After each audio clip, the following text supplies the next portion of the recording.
Compulsory question seriously இப்போ நம்ம question number 3 பார்த்துட்டு இருக்கோம். ஸோ இன்னும் யாரெல்லாம் கொஷின் நம்பர் 1, 2 பார்க்கலையோ மறக்காமல் பார்த்துருங்க. இப்போ question number 3, calculate the pH of 0.001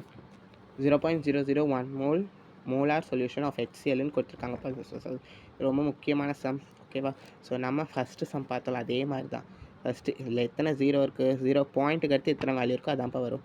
1, 2, 3, அப்போது 10⁻³ வரும். இப்போ நான் ஒரு ட்ரிக்கு சொன்னேன்னா, நமக்கு இதில் 10⁻³ H+க்கு என்ன வேல்யூ வருதோ அதான் நமக்கு ஃபைனல் ஆன்சராக வரும். அப்போ H+க்கு 3 வருது, அதான் ஃபைனல் ஆன்சர். ஸோ போட்டு பார்த்துடலாமா? ஸோ pHோட ஃபார்முலா என்ன, -log based on H+ ion. So அதை அப்ளை பண்ணிடுங்க.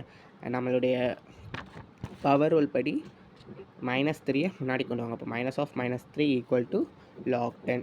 -3 + 3 எழுதுகிறோம். log 10ஓட வேல்யூ 1. pH = 3 × 1னா நமக்கு 3